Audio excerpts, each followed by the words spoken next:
안녕하세요. 유수연입니다. 자, 오늘 마지막 강의. 자, 2015년 앞으로 어떻게 시험이 전개될 것이고 그리고 뭘 준비해야 되느냐 뭐 이런 것들이죠.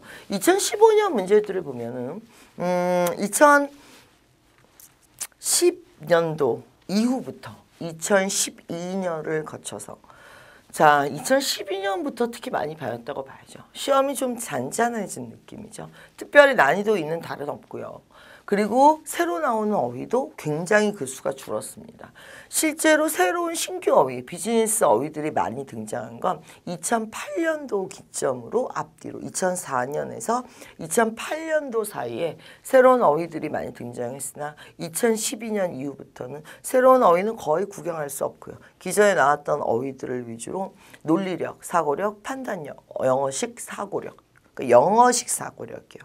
그리고 비즈니스 마인드 이런 걸 풀어내는 시험으로 점점 더 시험의 각도가 변하고 있습니다. 그래서 시험이 이제 물어보고자 하는 게 주어가 있어요. 그런데 동사가 이렇게 있어요.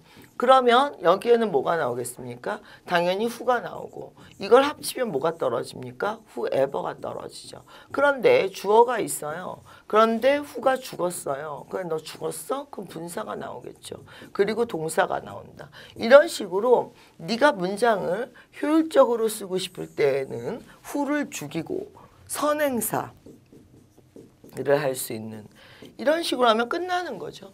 그러니까 이걸 사람들이 뭐라고 얘기합니까? 패턴이라고 얘기하죠. 근데 뭐 패턴이라는 것도 한 데서 떨어진 건 아니죠. 그만큼 어떤 얘네들이 논리적으로 자기들이 라이팅을 할 때 기본 룰을 물어보는 것 뿐이죠. 정석대로 쓰고 싶으면 who 넣고 동사 넣고 동사 늘어나고 줄이고 싶으면 who를 죽이고 그 다음에 뭐가 되는 겁니까? 죽이고 싶으면 who를 죽이고 뒤에 좀 shorten 버전이니까 분사 쓰고 이런 라이팅 버전을 얘기하는 거죠. 너 빠져. 왜요? ing잖아. 그 다음에 선행사를 할 수 있는 명사 어쩌고 원과 도우지가 있죠. 이런 것도 외우셔야죠. 아무거나 선행사 하는 거 아니죠. he, who 이딴 거 없어요. I, who 이딴 거 없어요. you, who 이딴 거 없습니다. 외웠는데? 자, 인칭대명사는 관계대명사랑 같이 쓸 수 없습니다. 그러면 관계대명사 앞에 선행사를 할 수 있는 건 두 가지 버전밖에 없는데 어쩌고 원, everyone, someone, anyone, the one 이런 식으로 어쩌고 원이나 아니면 도우지가 나올 수 있겠죠. 그래서 답은 A가 되겠네요. 다음 문제 들어가 봅시다. 자, temperature 전면구 치우고요. 자, 그 다음에 동사 떨어지고요. 그랬을 때 이게 지금 동명사 앞에는 형용사가 와요, 부사가 와요? 이런 문제가 되겠죠. 자, 그러면 이것도 공부를 네가 얼마나 체계적으로 했냐는 문제인데. 자, 동명사가 뒤에 목적어가 온 거면 무엇이 됩니까? 여기에 부사가 오겠죠. 근데 동명사가 자 무엇이 됐으면 복합명사가 됐으면 여기는 형용사가 오겠죠. 이런 이제 수식 관계를 보자는 거죠. 수식 관계. 그러니까 여기가 뭐가 되는 겁니까? 그 종류를 나타내는 게 되는 거죠. 종류를. 그랬을 때 fluctuating 하고 나면은 temperature의 종류냐. 자, 아니면 온도를 자, fluctuating 이렇게 심하게 왔다 갔다 하는 거죠. can damage 뭐 할 수 있습니까? 자, 제품들을 망칠 수 있다. 그러니까 온도를 조절을 하는 걸 얘기하는 거죠. 근데 어떻게 조절해요? 심하게 올렸다 내렸다 이렇게 조율하는 거죠. 이게 복합명사가 뭐냐? 예를 들면 트레이닝 코스 그랬습니다. 코스의 종류죠. 근데 트레이닝 피플 그랬어요. 그럼 이거는 피플의 종류가 아닐 거 아니야. 그러면 사람들을 뭐 하는 것. 자, 트레이닝 하는 것 이렇게 되죠. 그러니까 얘는 여러분들이 보시기에는 읽어보고 얘가 맞는 것 같아 라고 찍고 들어오고 싶었을지 모르지만 얘 딴에는 상당히 논리적으로 지금 물어본 거예요. 그러니까 동명사에 대해서 네가 얼마나 아느냐. 그러니까 여러분들 가끔 그런 분들 있어요. 점수가 사람을 평가할 수 있느냐. 예, 점수는 생각보다 많은 걸 보여줍니다. 여러분들 생각하시는 것보다. 지금 이걸 대충 읽고 찍으려고 드는 사람은 동명사에 대한 개념이 없는 사람인 거고 기본적으로 동명사에 대한 개념이 있는 사람이라면 이게 뒤에 있는 애가 목적어냐 아니면 얘가 종류를 나타내는 그러니까 이게 지금 temperature의 종류냐 그러니까 방 온도, 건물 온도 이런 종류냐 아니면 온도를 fluctuating 움직이는 거, 변화시키는 거 그러니까 온도를 목적어냐? 이런 식으로 물어본 거거든요. 그걸 정확하게 알고 있는 사람들은 온도를 심하게 조율한 것 해서 temperature가 목적어라는 걸 의식하고 부사를 들어가게 될 것이고, 그 다음에 이게 종류를 나타내는, 예를 들면은 뭐 지금 트레이닝 코스, 뭐 스터디 코스 이런 식으로 종류를 나타내는 거냐, 이런 개념이 탑재돼야죠. 그랬을 때 찍는 거야 한계가 있겠죠. 적당히 맞고 적당히 틀리고. 그러니까 적당한 점수 나오죠. 맨날 한 700대 정도. 근데 이제 이걸 나올 때마다 맞추는 사람들은 그만큼 기본이 튼튼하니까 나올 때마다 그걸 이용해서 맞추고 있다는 거죠. 이런 패턴들에 대해서 좀 정리를 하실 필요가 있겠죠. when 다음에 접속사 다음에 주어가 없네요. 근데 동사를 쓰겠대요. 접속사 다음엔 주어 없이 동사를 못 쓰죠. 그럼 너도 따라 죽어야지 얘야. 주어가 죽었잖아. 그래서 이게 분사 4번 유형이죠. 넌 동사 너도 따라 죽어야지. 그런데 ing가 되면 목적어가 있고 pp가 있으면 목적어가 없죠. 왜? 수동이니까. 자, 그래서 수동태는 목적어가 없는데 지금 목적어가 있네요. 목적어가 있으니까 ing 들어오겠네요. 이런 식으로 얘네들은 라이팅에 있어서의 기본을 묻는다고요. 라이팅에 있어서의 기본. 자, 그러면 다른 문제 하나 풀어보죠.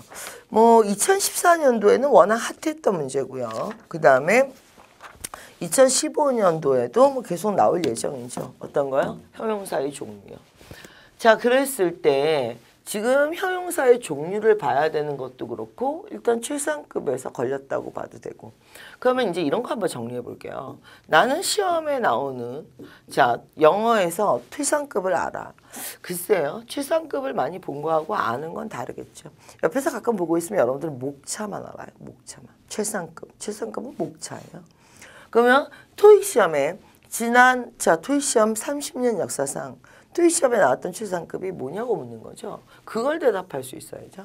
더 모스트가 최상급이야. 지금 장난합니까? 더 모스트가 최상급이게. 예. 그거 갖고 시험에 설마 냈겠습니까? 자, 그러면 예를 들어서 최상급은 더 플러스 최상급이 뒤에 무엇을 받으면 분야를 받으면 in이나 on이 나오죠. 전치사 문제로 출제되죠. 자, 2번 더 플러스 최상급이 뒤에 복수명사. 자, 복수명사가 나오면 of나 among, 전체, 무엇 중에서 복수나 아니면 전체를 나타내죠. 자, 이렇게 전치사 문제로 나올 확률이 가장 높고요. 그 다음에 더 플러스 최상급은 뒤에 형용사를 받으면 무엇을 받느냐? available, possible, 가능성의 형용사를 받죠. 이런 어휘 문제가 나오죠. available, possible. 그런데 얘가 만약에 뒤에서 부사를 받았어. 그럼 부사 어휘 문제가 나오겠죠. 더 플러스 최상급과 같이 쓰는 부사는 이렇게 물어보겠죠. 그럼 ever죠. 그리고 나면은 이제 자리를 바꿔서 무엇이 나옵니까? 최상급 앞쪽으로 나오는 형용사는 이렇게 물어보겠죠. 여기 형용사가 나오면 싱글이죠. The single biggest, the single largest. 자, the single biggest 가장 큰 것 이렇게. 그런데 단일 최대, 단일 최고, 단일 모 이런 식으로 들어오게 되는 거죠. 우리나라 표현으로는. 그럼 이걸 자연스럽게 읽어보고 내 마음에 드는 걸 골랐다. 그 말이 안 되죠. 시험이 물어보는 최상급 5개가 뭐야? 토익 시험이 물어보는 비교급 5개가 뭐야? 토익 시험이 물어보는 부사 종류 7개가 뭐야? 이렇게 공부를 하셔야지 둘이 뭉실 넘어갈 생각하지 마시라고요.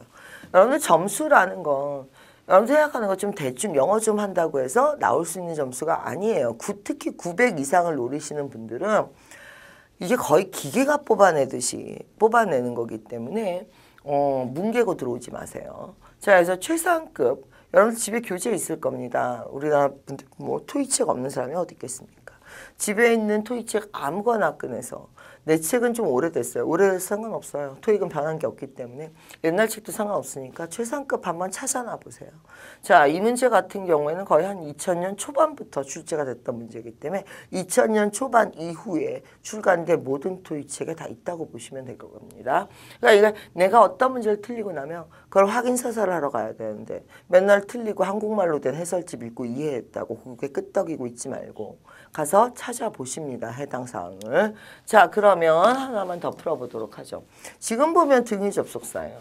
등위 접속사는 앞뒤에서 같은 품사를 연결한다. 참 뜬금없는 얘기죠. 뭘 앞뒤에서 같은 품사를 연결합니까? 그러니까 배울 때 어렸을 때 잘못 배워서 그렇죠. 자, 근데 뭐 그게 꼭 여러분들만의 잘못은 아니겠지만 특히 실전만 문제풀이반 할 때 가장 힘든 게 뜬금없이 중고등학교 때 거의 찍기식으로 배우신 분들 때문에 힘들어요. 자, 뭐가 뜬금없이 앞뒤에서 같은 품사를 연결합니까? 자, I want to go. 그 다음에 뭐가 됩니까? And I want to see you가 되겠죠. 그런데 등위 접속사라는 건 정확하게 정의를 다시 한번 내려봅시다. 등위 접속사라는 건 영어가 제일 싫어하는 게 중복입니다. 그러니까 중복을 피하기 위해서 동일한 부분을 생략할 수 있는 것을 우리가 등위 접속사라고 얘기합니다. 그러니까 I를 생략하고 want를 생략하고 to를 생략해서 see you가 남을 수 있다는 얘기죠. 이렇게 등위 접속사의 기본에 충실하신 분들은 찾습니다. 뭘 찾아요? 자, 주어가요. purchase예요. 무엇을 삽니까? 액세서리를 사는데. 자, 무엇으로 삽니까? as collection. 세트로 산다는 얘기입니다. 세트로. 자, 그럼 전면구네요. 접속사 끼고 주어, purchase, 동사. 자, 이 자리인데 여기 전치사 플러스 명사가 문장에서 하는 역할이 뭐라고 그랬어? 부사라고 그랬죠. 전치사 플러스 명사는 가로로 묶고 지운다 그랬습니다. 왜요? 있어도 그만이고 없어도 그만이니까. 있어도 그만이고 없어도 그만인 품사를 뭐라고 합니까? 그걸 부사라고 그러죠. 그러면 자, 가로로 묶고 지운다. 왜? 전치사 플러스 명사니까 부사다. 여기에 생략된 건 뭡니까? 라고 얘기하면 5월 뒤에는 싹 다 생략된 거죠. 자, 무엇이요? customers가 can purchase 살 수 있는 거죠. all of our accessory를 separately하게 살 수 있는 거죠. 자, 그러면 이 5어 뒷자리에는 주어, 동사, 목적어가 모조리 다 생략되고 뭐만 남은 겁니까? as a collection. 이게 뭐라고? 세트로라고. 이 자리가 남은 거죠. 그러니까 as a collection으로 사거나 아니면 각각 사거나. 자, 그래서 앞에 전면구에 해당하는 5월 뒤에는 부사. 이런 얘기가 되겠습니다. 36번 문제 보도록 하겠습니다. 36번 문제를 보면 스피치.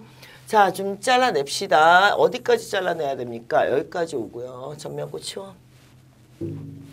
자, 전면구 치우고 목적어 나오고 여기 본동사 나왔네요. 자, 그러면 여기까지 다 주어란 얘긴데 자, 여기까지 다 주어인데 뒤에 명사를 연결했네요. 명사를 어떻게 연결합니까? 자, 얘가 주어고 얘가 동사면 그 사이 끼어들었잖아 지금. 어디까지 주어라고요? 여기 명사가 있는데 본동사가 있으면 여기까지 주어라고요. 그럼 넌 뭐야? 자, 아까도 칠판 있었었죠? 명사를 넣고 싶으면 뭘 쓰라고요? 전치사. 전치사가 뭔데요? 얘잖아요. concerning, regarding, about. 전치사가 있어야 명사가 들어올 거 아닙니까? 전치사가 있어야지. 다시 완전한 문장이 있어. 그 사이에 명사를 끼워 넣고 싶어. 그럼 뭘 넣고 끼워 넣습니까? 전치사를 넣고 끼워 넣는다고 앞에 문제에서도 했었죠. 따라서 지금 concerning, regarding, including, excluding 뭐 이런 것들이 다 품사가 뭐가 나옵니까? 사진 찾아보시면 전치사 나오죠. 왜? 뒤에 목적어 데리고 다니니까. 명사 데리고 다닌다고요. 그래서 애들의 파생품사를 우리가 전치사라고 얘기하죠. 다음, 자, 이런 문제 같은 경우에는 지금 보시면 이렇게 들어오게 되는 거죠. 자, 그랬을 때 다이어링이 혼자 있네요. 혼자 있으면 이게 당연히 무슨 자리가 되겠습니까? 형용사 자리가 되겠죠. 그런데 왜? 동명사인데 지 혼자 명사 자리에 가서 앉은 겁니까? 아닙니까? 동명사 다시 합시다. 그냥 어떻게 넘어가려고 그랬는데. 자, 동명사에 대해서 다시 배워봅시다. 동명사란 동사에 ing 붙인 게 동명사겠죠. 그럼 그렇게 대답하면은 시험 못 보죠. 자, 1, 2, 3, 4. 동명사란 자, 토익 시험에 나온 동명사가 4개가 있는데 첫 번째, 원래 명사가 없어요. 그래서 명사 대신의 역할을 합니다. 없거나 아니면 명사의 뜻이 부족해서 명사 대신의 역할을 하는 애가 있습니다. 2번, 뒤에 목적어를 받는 경우가 있죠. 그 다음에 3번, 자, 복합명사가 있고요. 4번, 자, 행위명사가 있습니다. 이게 무슨 뜻이야? 자, 저번 시간에 우리가 이게 저번 시간에 했었나요? 자, 앞에서 했네요. 132번에서. 132번으로 돌아가 보면 동명사가 목적어를 받는 경우, 그러니까 training people. 자, 무엇을? 사람들을 트레이닝하는 거예요. 그러니까 얘가 목적어예요. 동명사 2번에 해당하는 겁니다. 트레이닝 코스.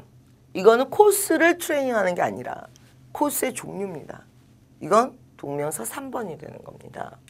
자, 그래서 다시 돌아와 보면 동명사 2번은 누가 수식합니까? 뒤에 목적어를 동반했어요. 동사의 성향이 강하네. 부사가 수식하죠. 근데 아까처럼 트레이닝 코스, 복합명사, 명사의 성향이 강하네요. 형용사가 수식하죠. 자, 이거는 이제 이런 거죠. 플랜, 플래닝, 어카운트, 어카운팅, 퍼체이스, 퍼체이싱, 프로세스, 프로세싱 이런 식으로 행위로 넘어가는 걸 얘기해요. 근데 이거 자 원래 명사가 없을 때 명사를 대신한다. 이건 다시 명사의 성향이 강해지니까 형용사가 수식하겠죠. 자, 지금부터 어부가 없다고 생각해 봅시다. 어부가 없으면 다이어링 넘버스가 됩니다. 이러면 뒤에 무엇을 받은 거야? 목적어를 받은 거죠. 그럼 답이 부사입니다. 근데 어부가 있네. 자, 어부가 있다는 것은 왜 이렇게 움직여? 어부가 있다는 것은 무엇을 의미합니까? 넘버스는 어부의 목적어지 다이어링의 목적어가 아닙니다. 그러니까 이게 동명사 1번에 해당하는 거죠. 지 혼자 있는 거죠. 그러니까 오늘의 답은 형용사가 되죠. 다시. 자, 동명사가 2번 뒤에 목적어를 받아. 어부가 없어. 어부가 없으면 답은 B입니다. 부사. 근데 어부가 있어. 그럼 넘버스는 다이어링의 목적어가 아니라 어부의 목적어가 되죠. 그럼 다이어링은 지 혼자 있는 거죠.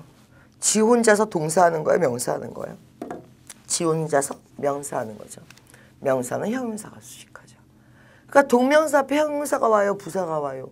이렇게 물어보시면 안 되죠. 그렇게 단순한 질문이 어디 있습니까? 앞뒤 배열을 봐야지. 수식관계를 봐야지. 그래야지 알 수 있는 거죠. 그러니까 토익이 뭐 대단한 문법을 물어본다거나 엄청나게 난이도 있는 문법을 물어본다거나 엄청나게 난이도 있는 단어를 끄집어내지 않아도 단순히 배열만 물어봐도 여러분 지금 충분히 틀리시거든요. 왜냐하면 그냥 동사 ing면 동명사야. 이런 식으로 들어온 거지 동명사가 왜 필요한지 언제 쓰는지 이런 거에 대해서 관심 없거든요. 영원히 틀릴 문제인 거죠. 그러니까. 그래서 이게 동양인들은 이런 거에 대한 근본적인 고민이 없어요.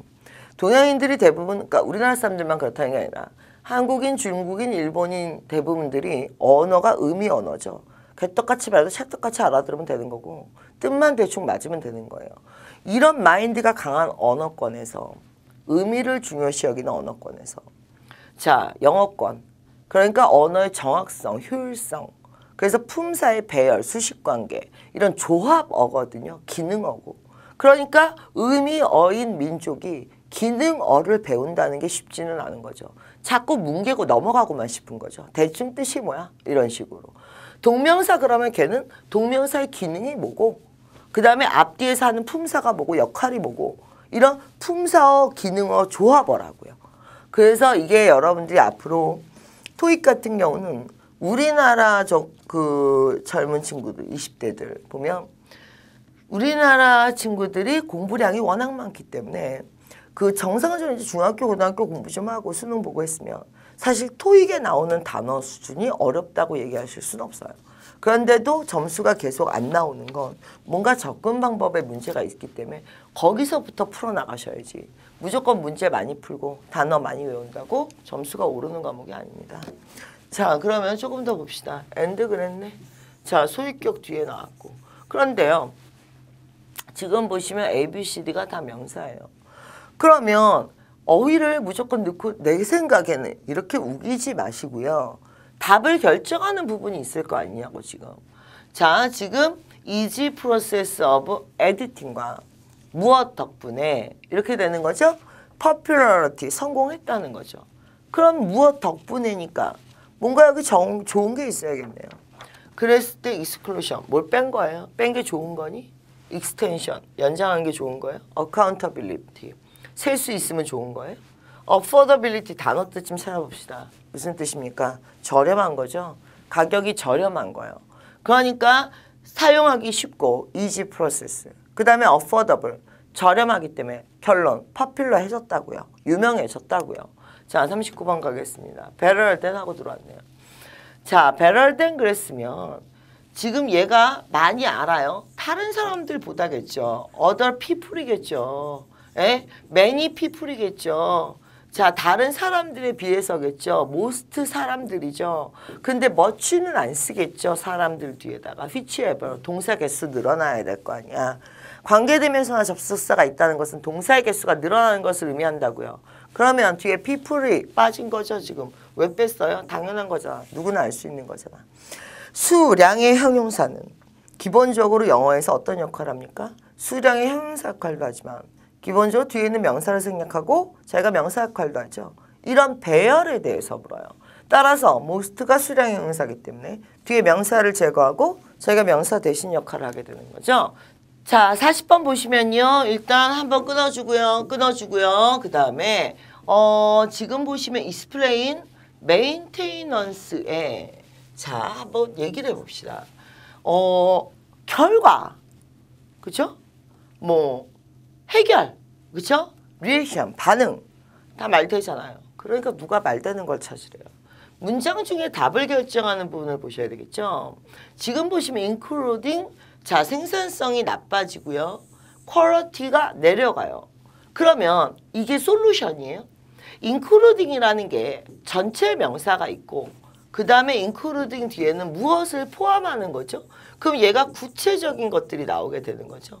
그러면 이 전체 명사가 포괄적인 게 될 것이고 그 다음에 뒤에가 낮은 뭐예요? 생산성 그 다음에 낮은 품질 이렇게 됐어요.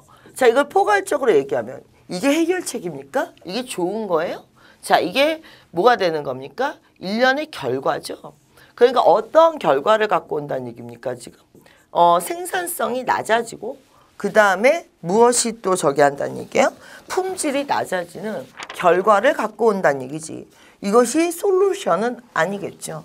appearance, 외관. 이거 건물 외관 얘기할 때 쓰는 거고. 리액션은 소비자들의 반응을 얘기할 때 쓰는 겁니다. 자 여기까지 해서 여러분들이 2015년 이제 예상 문제들을 보셨는데 뭐 꼭 이 문제가 나와요. 이런 게 아니라 시선 처리하는 거죠. 생각의 순서. 그리고 문제의 트렌드가 점점 더 어떻게 가고 있고 내가 문제를 20초 단위로 900 이상까지 빠르게 빼기 위해서 효율적으로 생각하는 법, 생각하는 순서, 고려해야 되는 요소들 이런 것들을 위주로 보고 계시는 겁니다. 일단은 이 제가 지금 문제 풀었던 스타일들을 이제 여러분들이 아마 뭐 시중에 워낙 좋은 문제집이 많으니까 문제집을 보실 때 풀게 된단 말이죠. 그랬을 때 그 대충 풀었는데 답이 나왔어. 그런 식으로 무조건 뭐 여러분들 얘기할 때 뭐 양치기 뭐 이렇게 얘기하는데 그런 거는 정말 삽질이에요. 그러니까 그렇게 하지 마시고 속도는 나중에 올리셔도 되니까 일단 문제들을 가지고 체계적으로 제가 지금 문제를 40문제를 풀어드리면서 제일 먼저 뭐 생각하세요? 그 다음에 뭐 생각하세요? 관련 문법 뭘 보세요? 이런 리드선을 잡아서 20초 내로 해결하는 걸 세련되게 이제 다듬는 과정이죠. 문풀 과정이라는 것이 방향이나 이런 것들을 보기 위해서 우리가 이제 40문제를 준비해서 풀어봤고 아직까지 트렌드는 점점 더 다시 한번 말씀드리지만 시간 내에 논리적으로 체계적으로 그리고 이제 문장 중에 답결정 단어를 잘 정리해 가면서 앞뒤를 매칭시키는 이런 트렌드가 계속 될 거고 어휘는 사실 그렇게 걱정 안 하셔도 될 것 같습니다. 새로운 어휘가 많이 등장하는 건 걱정하실 필요 없고 이렇게 앞뒤 조각들을 퍼즐 맞추듯이 그런 사고력을 키우시는 거에 2015년은 좀 더 집중을 하셔야 될 것 같습니다. 자, 뭐 어쨌든 긴 강의였는데 들으시느라 고생하셨고 열심히 하시고 그리고 이제 질문 게시판이나 이런 것들 많이 이용하셔서 공부 열심히 하시기 바랍니다. 오늘 여기까지 하도록 하죠. 수고하셨습니다.